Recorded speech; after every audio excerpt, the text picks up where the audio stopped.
Diane Montagno tweeted this today. I just thought I'd read it out for you about the latest revocations by the Jesuits in Rome. So just listen to this.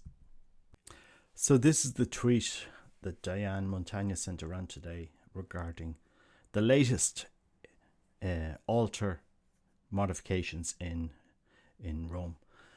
The altar of the Church of the Jesuit in Rome has been renovated. The Mother Church of the Jesuits, the incarnation of the Tridental Spirit, now looks like this. This is to make it more Vatican II. Are we surprised that churches are emptying? So this is the box that they've put in there on this wooden dais here. You can see behind here the altar rails, and this here is the main altar, the high altar of Il Gesù. After Vatican II, they placed this ad populum altar in front of the high altar. Whether it was part of it or they just pulled it out, I'm not sure. But this was the one that I remember them using for Mass in Rome. Then they bought they commissioned this box a while back, and they had that box here in front of the altar rails, and now that box has been pulled out a little bit further. So this is the news, the latest revocations, altar revocations that we see in Rome. It kind of reminds me from Laudato Si. Doomsday predictions can no longer be met with irony and disdain. We may be leaving for coming generations debris, desolation and filth. The pace of consumption, waste, environmental change has so stretched the planet's capacity that our contemporary lifestyle, unsustainable as it is, can only precipitate catastrophes such as those which even now periodically occur in different parts of the world. And I'm just wondering, we're talking about the environment, caring for the environment. This was a perfectly good church. It was a perfectly good church. Is this box, is this consumption that we've done in this church, commissioning a new altar, getting wood and so forth, is this going to increase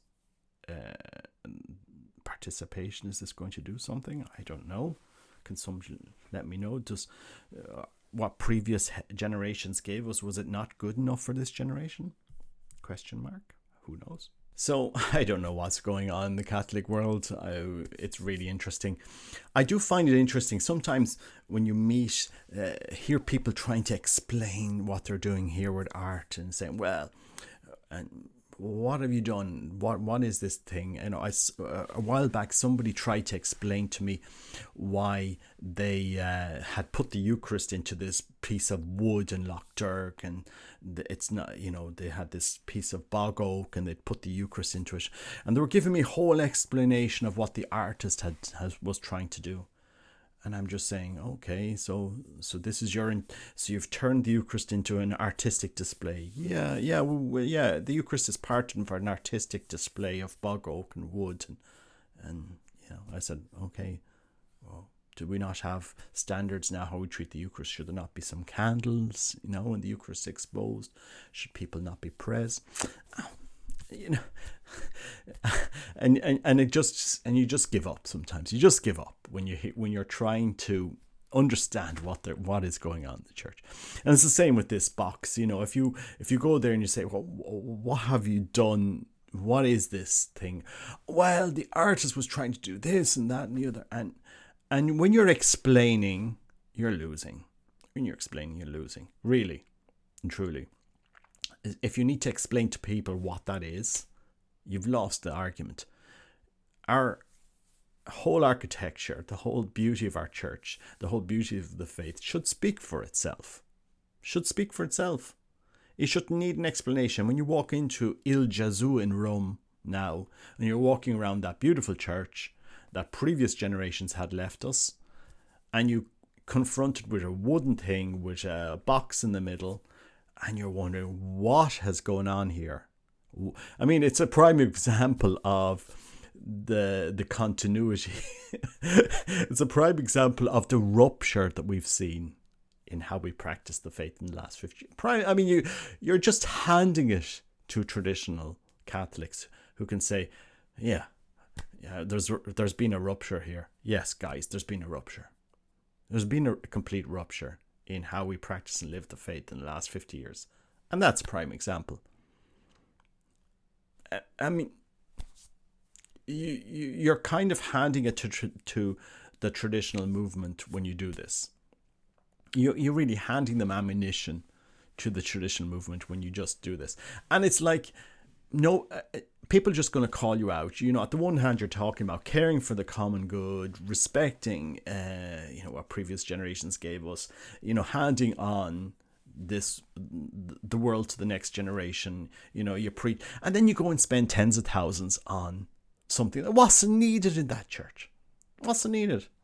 Tens of thousands of euros. For what? Why did that church need a 40,000 euro new altar? And what? They spent 5,000-6,000 on that circular thing and all the labor that involved. Did the church need that? Did Il Jesu need that? Is it going to bring flocking? Is it going to draw flocks of crowds to see that new monstrosity in the middle of Jesu in Rome? I mean, no, it won't. People just get turned off that. It's just rote at the moment what we're being presented with. It's like we'll rub it in your face that this is the future of the church. This is where we're going, guys. Get used to ugly churches, because that's what we're going to do. Anything we do, we're going to make sure it's as ugly as possible to rub it in your face that we, the modernists, have won. So, people criticize me for putting this video. I'm just saying it as it is. Saying it as it is. That church didn't need to be renovated. It didn't need a third. That's actually if I'm not mistaken, that's actually the fourth change they've done to that altar in 50 years. Since Vatican II. So you had the high altar, then you had the altar had populum, then they put it in that kind of box just in front of the sanctuary, and now they've pulled it out and then they've put it around a wooden thing, and in 50 years. You've spent all that money to do what?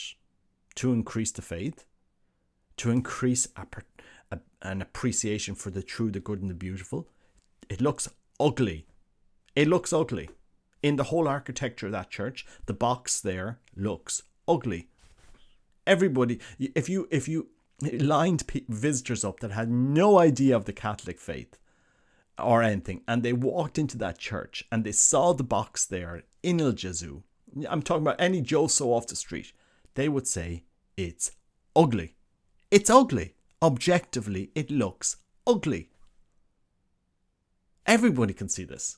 It doesn't. The only people that are trying to do mental gymnastics to try and convince us that it's not ugly are those that are trying to square they're trying to fit the square into the circle here. No, it'll fit. We'll make it fit.